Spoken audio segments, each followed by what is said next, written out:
ہمارے حکمرانوں کو اپنی تمام کوتاہیوں کے باوجود اڑ جانے کا تو توفیق عطا فرما. کہہ دے کہ بس بہت ہو چکا، میں باز آیا محبت سے، اٹھا لو پامدان اپنا. کہہ دے صاف طور پر. تو کہنا پڑے گا، آج نہیں کہیں گے کل کہنا پڑے گا، کل نہیں کہیں گے پرسوں کہنا پڑے گا، اخیر کہنا پڑے گا. اور اگر نہ کہا اور ان کے ساتھی بن گئے ببرت کارمل کی طرح، پھر ہم انشاءاللہ اللہ کے فضل و کرم سے ان سے بھی لڑیں گے. جس طرح عراق میں کچھ لوگ امریکہ کے ساتھ ملے، ان سے لڑنا فرض ہے، اسی طرح افغانستان میں جو لوگ امریکہ کے ساتھ ملے ان سے لڑنا فرض ہے. پاکستان میں اگر امریکہ کا قبضہ ہوتا ہے اور یہ فوج ان کا ساتھ دیتی ہے، ہم انشاءاللہ ان کے ساتھ بھی لڑیں گے اور ضرور لڑیں گے. لیکن جب تک ایسی صورت نہیں ہے، ہم ان کو نصیحت کریں گے، ان کے غلط کام کو غلط کہتے رہیں گے، لیکن اپنی قوتوں کو امریکی اور کفار کے کہنے پر اپنے کلمہ پڑھنے والے بھائیوں کے مقابلے میں ضائع نہیں کریں گے، اور کفار کے ساتھ مزاحمت کو انشاءاللہ جاری رکھیں گے.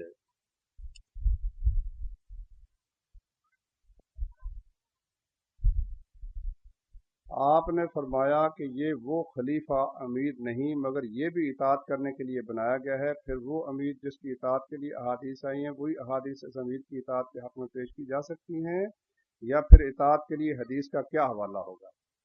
بھئی پیش کی جا سکتی ہے نا. دیکھو نبی صلی اللہ علیہ وسلم نے فرمایا کلکم مسئول وکلکم مسئول عن رعیتہ. تم میں کلکم راعن، میں نے کیا پڑھا؟ رعیتم. کلکم راعن وکلکم مسئول عن رعیتہ. تم میں سے ہر شخص راعی ہے اور اپنی رعیت کے متعلق سوال کیا جائے گا. آدمی اپنے اہل خانہ کے متعلق سوال کیا جائے گا. اب میرے بچے جو ہیں، میں ان کو کہوں تنوا کسی دودھ لیا لیندا کہ نہیں واقع تو کوئی وہ امین ہے. ایک ٹھوکاں گا میں انہیں وہ نہیں تو 10 وہ نہیں تو میں دوجا ہی صحیح. پر ہوں یہ تو نہیں ہو سکتا. جتنا کسی کا تسلط ہے وہاں اس کو حکم دینا بھی پڑے گا، اس کو ماننا بھی پڑے گا. میرے بھائی، سفر میں آپ کی بس آئی ہے، آپ نے امیر بنا لیا. یہ وہ امیر تو نہیں ہے، نہ ہی خلیفہ نے مقرر کیا ہے اس کو، آپ نے خود مقرر کیا ہے. اچھا، اب آپ ادھر بس کے جانے کا وقت ہے، آپ کہتے ہیں میں ذرا تھوڑی سی شاپنگ کر لیتا ہوں. غلط بات ہے. آپ کو اجازت لے کے جانا چاہیے. اگر وہ کہتا ہے بھی آپ نے پیاز چیرنے ہیں، آپ نے برتن صاف کرنے ہیں، آپ نے روٹیاں پکانی ہیں، آپ نے خدمت کرنی ہے، ہمیں کرنی پڑے گی. تو اس لیے میں کہتا ہوں یہ وہ نہیں، یہی ہے، مگر اس کی بھی اطاعت کرنی پڑے گی. ہاں جی، حافظ صاحب نے ماشاءاللہ مثال دی، جماعت کرا رہا ہے، یہ وہ تو ہے ہی نہیں. ہاں جی، تو اب وہ نہیں ہے تو پھر اس کی اطاعت نہیں کی جائے گی. اطاعت تو کی جائے گی، کیونکہ یہ جو امام بنایا ہم نے اللہ کے نبی کے حکم سے بنایا نا، اللہ کے نبی کے حکم سے بنایا. سفر کا امیر بنایا اللہ کے نبی کے حکم سے بنایا. یہ جو جہادی سفر کا امیر بنایا ہے یہ اللہ کے نبی کے حکم سے ہم نے بنایا. ٹھیک ہے، جب اللہ کے نبی کے حکم سے بنایا ہے تو ہم اس کی ثواب سمجھ کر اطاعت کریں گے، ثواب سمجھ کر، اور اس کی نافرمانی سے اس کو گناہ سمجھ کر اس سے اجتناب کریں گے. اللہ تعالیٰ مجھ کو بھی اور آپ سب بھائیوں کو صراط مستقیم پر قائم رکھے. اللہ تعالیٰ زندہ رکھے تو ایمان پر، موت دے تو شہادت فی سبیل اللہ کی. وآخر دعوانا ان الحمد